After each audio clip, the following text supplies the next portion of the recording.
Hai, Assalamualaikum. Selamat datang ke channel Lah TV. Okay, so hari ni kita nak bincang, nak review pasal satu movie yang aku baru tengok semalam. Okay, cerita dia pasal kekeluargaan, cerita sedih. Cerita ni aku jumpa dekat Netflix dan dia banyaklah orang recommend pasal cerita ni. Dan tajuk cerita ni ialah Miracle in Cell Number 7. Okey, tajuk cerita ni ialah Miracle in Cell Number 7. Okey, kenapa dia cakap Miracle in Cell Number 7? Sebab cerita dia, kalau korang tengok, okey, bagi siapa-siapa yang suka cerita-cerita yang emotional, cerita-cerita yang menambat hati, yang menyedihkan, full dengan elemen-elemen kekeluargaan, okey, sebenarnya cerita ni sesuai. Okay, sebenarnya cerita Miracle in Cell Number 7 ni, dia ada 3 version. Dia ada 3 version. 3 version. Version yang aku tahulah, version yang ada, yang aku tengok ni daripada Turki. Cerita daripada Turki. Okay, yang version lain pula ialah daripada Korea dan daripada Filipina. So, bila korang search cerita Miracle in Cell Number 7 ni, dia ada macam-macam version. Dia akan keluar even dekat YouTube pun. You guys akan nampak ada yang version Korea, ada yang version Filipina, ada yang version Turki. Yang aku tengok ni version Turki. Okay, sebenarnya cerita dia memang best dan plot cerita dia pula senang untuk faham, cuma dia sangat-sangat menyedihkan. Okay, macam mana cerita dia aku review sikit. So you guys ready? Aku nak review pasal cerita ni sebab cerita ni korang kena tengok. Okay, cerita dia bermula, okay, pada awalnya cerita ni macam satu cerita keluarga yang happy, okay. Dan apa yang aku boleh katakan dekat sini, dalam cerita ni dia ada karakter utama dia, iaitu pada awalnya seorang nenek, seorang anak dan seorang bapa.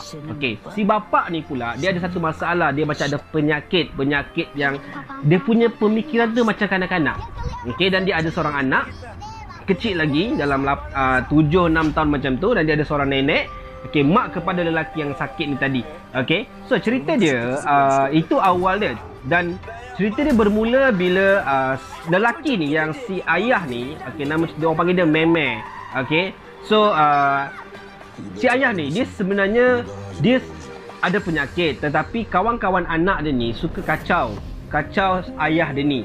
So anak lelaki yang perempuan ni, nama dia Ova. So Ova ni ialah dia sekolah tau. Bila bapak dia nak ambil dia dekat sekolah, okey, dia selalu kena bully. Maksudnya bapak dia kena bully sebab bapak dia terancat sikit. Okey, dan dipendekkan cerita dekat sini, ada beberapa kumpulan kanak-kanak yang mewakili anak-anak tentera. Okey, anak tentera pergi berkelah. Bila orang pergi berkelah, diorang jumpa bapa si Ova ni yang terencat ni dekat satu kawasan. Okey, tapi semua kanak-kanak lah. Okey, dia dipendekkan cerita dekat sini ialah anak perempuan salah seorang tentera yang berpangkat tinggi jatuh ketika dia main kejar-kejar dengan bapa si Ova ni. Okay, and then bila terjatuh, kepala terhentak, budak tu meninggal dunia. Dan lelaki ni, bapa si Ova terjun untuk selamatkan, tetapi malangnya budak tu dah meninggal dunia. Bila sampai dekat tebing, okay, semua tentera tengok dia angkat, dan lelaki ni, bapa si Ova ni, disabitkan kesalahan dan dipenjarakan. Okay, bila sampai di penjara tu, okay, dia kena pukul. Kesian lah sebab dia terencat, dia innocent, dia tak tahu apa-apa, tapi dia kena tuduh membunuh anak general, anak seorang tentera yang berpangkat tinggi. Okey, bila sampai kat penjara, itu yang menyedihkan bila dia tak jumpa anak dia. Pada awalnya bila sampai penjara, teruk dia kena sebab gosip pasal dia keluar yang dia bunuh budak kecil. So, of course, orang dekat sel tu dia memang akan marah dan pukul dia. Itu pada awalnya. Tapi bila lama kelamaan, orang dekat sel tu, diorang fikir macam dia ni terlalu jujur, terlalu baik. Okay, kenapa dia jadi macam ni? Okay, the best part is ada seorang lelaki ketua dalam sel nombor 7 tu nak dibunuh tau. Tetapi diselamatkan oleh bapa si Ova ni, iaitu lelaki terencat ni lah. Dan bila dia selamatkan, ketua sel nombor 7 ni dia nak balas balik, nak bunuh yang pembunuh, tapi yang membuatkan dia terasa yang bapa si Ova ni tak adalah innocent ialah bila lelaki ni dihalang oleh bapa si Ova untuk membuat pembunuhan, which is nak bunuh orang yang nak bunuh dia. So mula dekat sana lah diorang cuba untuk seludup anak lelaki terencat ni, si Ova ni, masuk dalam sel. Dan cerita dia memang panjang dan lagi banyak lagi. Aku nak cerita pun aku tak rasa seronok kalau korang tengok bila aku nak cerita sampai habis. Cukup sampai kat situ sebab bila dia berada dalam sel tu macam-macam elemen surprise, elemen sedih. Bagi yang sensitif, aku rasa korang akan menitis air mata sebab dia memang sedih gila. Macam-macam elemen yang ada dalam cerita ni yang korang kena tengok. Cerita ni yang aku tengok semalam dekat Netflix. So Netflix ada suggestion.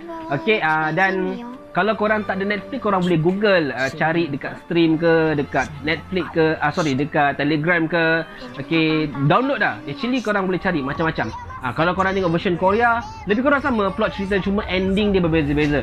So yang ini version Turki, okay, Miracle in Cell Number 7. So korang patut tengok cerita ni. Aku suggest, sebab even aku pun sebenarnya tak layan cerita Turki, tapi disebabkan cerita ni orang suggest aku tengok. Okay, dan aku boleh bagi feedback. Cerita ni sangat-sangat seronok.